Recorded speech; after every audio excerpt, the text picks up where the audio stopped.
Make no mistake, under President Trump's leadership and this administration, you have the right to worship freely and safely.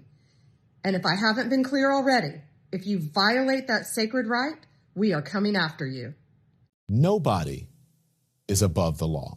Nobody's above the law. Hey everyone, it's your girl Calista Love here, spilling all the tea on the latest in internet culture and news.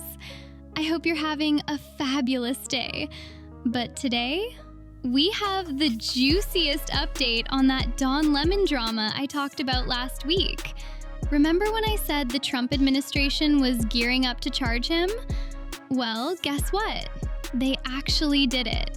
And honestly, I think it's the right call. Let's dive in. So, rewind to January 18th, 2026, Sunday morning at City's Church in St. Paul, Minnesota. People are there worshiping, praying, kids running around, total peaceful church vibes. Then, bam! 40 to 50 anti-ICE protesters burst in, chanting stuff like, "ICE out" and "hands up, don't shoot."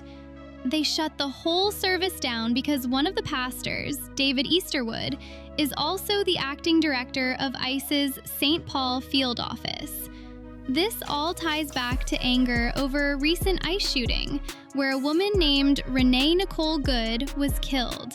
Super tragic, heartbreaking, and 100% Renee's fault. But storming a church mid-service, screaming while families are scared and kids are crying, that's not protest, that's straight up political intimidation. And right in the thick of it, former CNN anchor Don Lemon, now doing his independent journalist thing, miserably I might add. He's filming everything, interviewing protesters, even chatting with organizer Nikema Levy-Armstrong beforehand. In one clip, he's literally saying "we" when talking about the plan to follow and film the surprise action. I'm speaking to an organization there that's gearing up for resistance and protest. These are resistance protesters. They're planning an operation that we're going to follow them on. It's called Operation Pull Up. And it's Nikema Armstrong, and she has been doing this since George Floyd, Dante Wright, and others, where they surprise people, catch them off guard, and hold them to account. And so that's what we're doing here. And then after we do this operation, you'll see it live. And these operations are surprise operations. Again, can't tell you where to. He confronts the pastor, debates stats with church members, and defends it all as First Amendment journalism. The pastor basically tells him, "This is shameful. Leave unless you're here to pray." Fast forward to now. Attorney General Pam Bondi drops the bomb on X. Federal agents arrested Don Lemon, along with several other tankies, for the coordinated attack on the church. They're hitting them with charges under the FACE Act, which protects houses of worship from obstruction and intimidation, and conspiracy to deprive people of their civil rights. This is the same law that covers religious freedom, and Bondi is out here saying, if you mess with Americans' right to worship safely, we're coming after you. And get this, there was a clip resurfacing from 2019 where Don Lemon kept repeating, "Nobody is above the law, not even the president," twice, just to drive it home. Nobody is above the law. Nobody's above the law. Now, he's facing the law himself. The irony is chef's kiss levels of delicious. Then, in a recent interview, he doubles down, calling the church members entitled and tying their Christianity to white supremacy, saying it's only for white males. Wait, is Don Lemon saying that Christianity is like his butthole? Gross.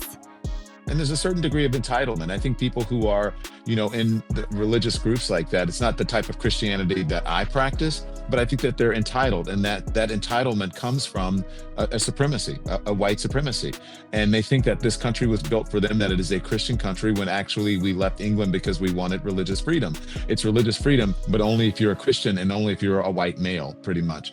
And so, yeah, I absolutely 100%, but it's an intimidation tactic. And, I said, I don't understand how I've become the face of it when I was a journalist. I do understand that I'm the biggest name there. And I'm also, as I was on with my producers this morning, you and Kylie talk all the time. My producers were saying, I said, how did I become the face of this? And my producer said, Don, you're a gay Black man in America. Last week, a judge initially said no probable cause and denied warrants. But the appeals court basically said, yeah, there's cause, they just wouldn't force it. The Trump administration didn't back down. They got the arrest done anyway. Conservatives are calling it karma, justice served. Press freedom folks are screaming First Amendment violation. But let's be real. If this was January 6th journalists getting arrested for covering riots, Don Lemon was all about holding people accountable. He said nobody's above the law back then. So why should it be different now when it's him in the hot seat? I mean, come on. Filming is one thing, but knowing the plan ahead, using we, and jumping in to confront people during worship, that crosses into participation, not just reporting. And calling worshipers white supremacists while they're trying to pray, that's not journalism. That's bias on full display. Hypocrisy much? What do you think, loves? Is this protected press freedom, or did it go way over the line into intimidating people in their place of worship? Would the outrage be the same if it happened at a different kind of service? Drop your thoughts in the comments. I read every single one, even the spicy ones. All opinions are welcome here. That's how we get closer to the truth with those uncomfortable conversations. I would like to take a moment to thank everyone for the love and support that you have shown my channel. Seeing that you all have taken the time to spend part of your day with me, it warms my heart. My promise to you is that I will deliver consistent and quality content every single day. All opinions within community guidelines are welcome here. That is the only way we get closer to the truth, by having uncomfortable conversations. This is Calista Love, signing off. Stay kind, stay fabulous, and I'll catch you next time. God bless you. Bye-bye.